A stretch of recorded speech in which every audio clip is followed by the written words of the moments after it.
Ketemu lagi di Sportmania. Sebelum menonton, jangan lupa untuk selalu tekan tombol subscribe dan loncengnya dulu untuk mendapatkan info terupdate dari Sportmania.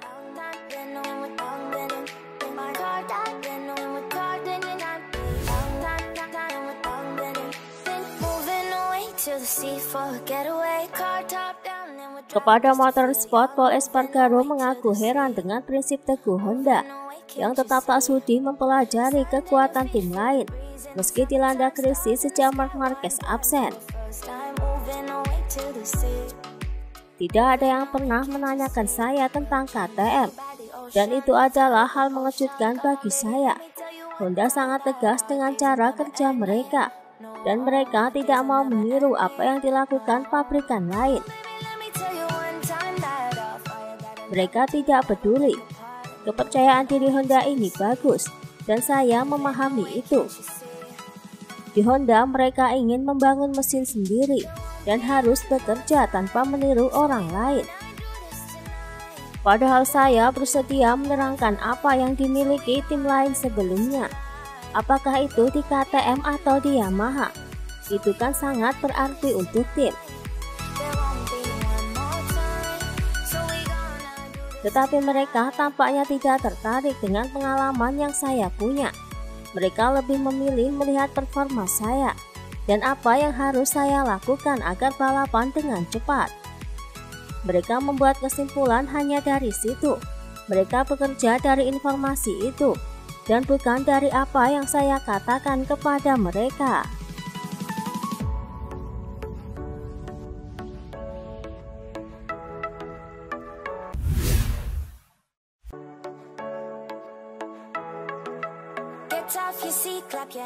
Dikutip dari Motorsport, walau sudah pensiun, Valentino Rossi menyebut bahwa ia akan berupaya memotivasi murid-muridnya dalam VR46 Riders Academy.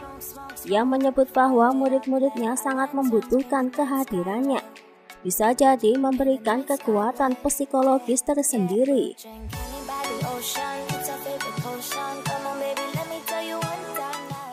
Saya percaya bahwa saya akan tetap menjadi bantuan penting bagi pembalap kami. Saya akan datang ke beberapa balapan dan tetap mengikuti sesi latihan. Jadi saya juga akan memberi mereka tips untuk musim depan, karena mereka selalu sangat senang. Dan saya yakin saya bisa membantu mereka dengan pengalaman saya. Kami memiliki hubungan yang baik. Kami juga berteman dan itu adalah perasaan yang luar biasa bagi saya. Ketika mereka dapat menunjukkan balapan yang hebat.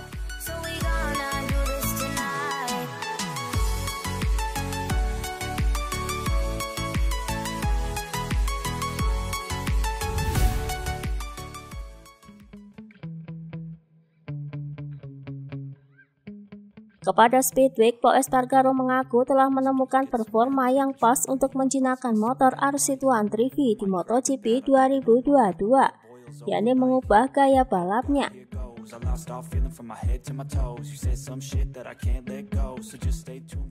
Kami kemudian menemukan cara berbeda untuk meningkatkan kecepatan saat memasuki tikungan tanpa terlalu bergantung pada rem belakang, tetapi saya kesulitan.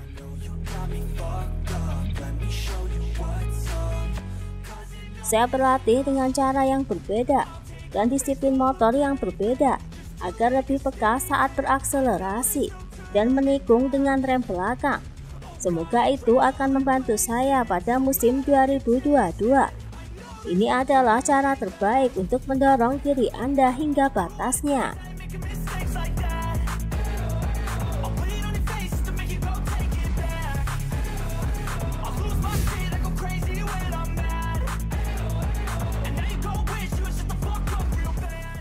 Dikutip dari Corse Moto, Remy Gardner mengalami kecelakaan jelang tes pramusim.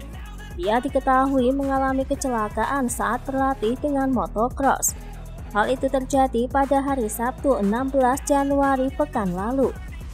KTM Test3 pun telah mengkonfirmasi bahwa Gardner mengalami retak kecil pada pergelangan tangan kanannya. dan telah menjalani operasi pada tanggal 18 Januari lalu di Barcelona, Spanyol. Operasi dilaporkan berjalan lancar di mana Dr. Xavier Mir memasang 2 mur untuk mempercepat proses penyembuhan Gardner.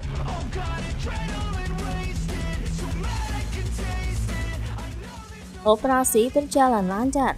Ini tinggal melihat seperti apa perkembangan dan kondisinya dalam beberapa hari ke depan. Demikian pernyataan Remy Gardner dalam Instagram pribadinya.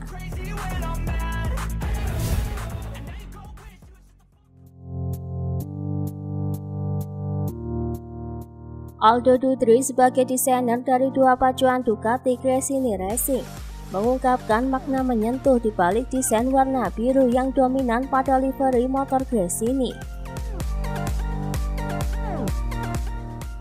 Saya telah bekerja dengan keluarga Gresini dan Fausto sejak ia masih balapan.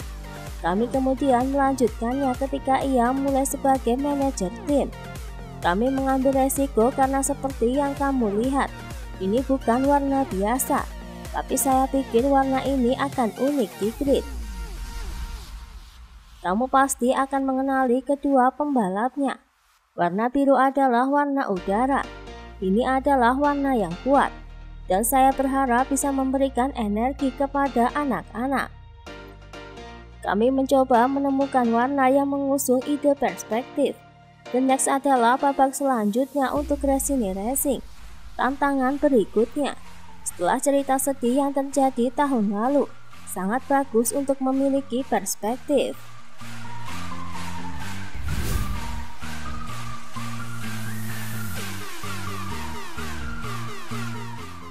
Razlan Razali sebagai pemilik tim Yamaha R&F MotoGP Team menganggarkan biaya 11–12 juta euro atau sekitar 200 miliar dalam setahun untuk MotoGP.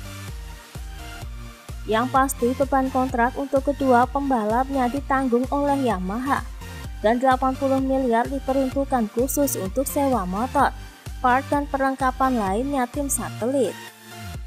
Mencari sponsor selama pandemi global itu menantang, tetapi nilai tim MotoGP masih ada, meskipun kami memancing di kolam yang sama. Secara strategi kami juga ingin mencari uang dari luar kolam saat ini, tetapi itu membutuhkan waktu.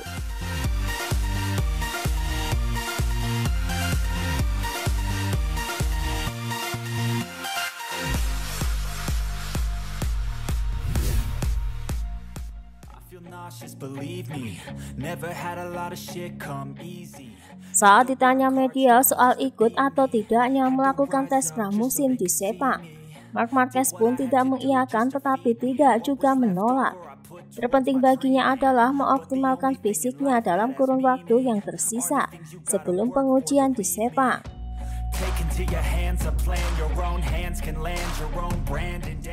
Karena saya sudah lama tidak mengendarai motor, maka saya melihat beberapa area fisik di mana saya sedikit kehilangan sesuatu.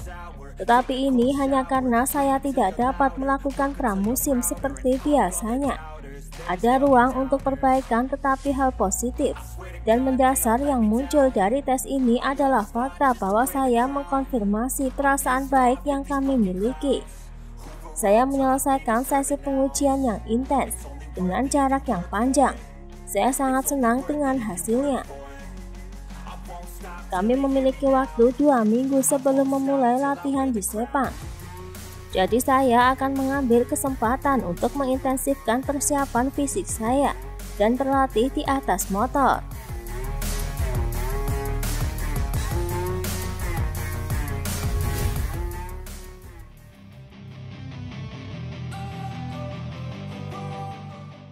Soal permintaan helm Shoei kepada Marc Marquez untuk menyerahkan perangkat pelindung kepala yang dipakainya saat terjatuh dalam latihan enduro. Disebut-sebut hal itu menjadi penyebab munculnya cedera mata diplopia yang membuat penglihatannya terhadap sebuah objek menjadi ganda. Sesuai tradisi dan prosedural selama ini, biasanya setelah sebuah insiden, maka helm yang dipakai dikirim kepada produsen untuk diteliti lebih lanjut. Evaluasi yang dilakukan dapat menjawab sehubungan apa yang terjadi dan pada akhirnya dapat meningkatkan kualitas helm. Namun Marc Marquez tampaknya tak mau menyerahkan helm yang dipakainya untuk dianalisa. Tampaknya hal itu menimbulkan kecurigaan tersendiri oleh komentator televisi Sky, yakni Max Temporali. Setelah masalah diplopia, seperti juga perusahaan lain maka meminta helmnya. Ini adalah praktek dari semua produsen.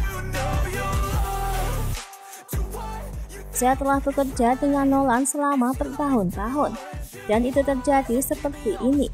Helm berakhir di perusahaan untuk dianalisa dan mungkin ditingkatkan. Ini adalah masalah keamanan. Marc Marquez tidak memberikan helm ini, dan itu menimbulkan beberapa pemikiran. Sepertinya ada sesuatu yang disembunyikan. Bagaimanapun juga helm harus dikirim. Jika ada masalah yang perlu kamu ungkapkan, maka sulit untuk memahami mengapa kamu menghindari melakukannya.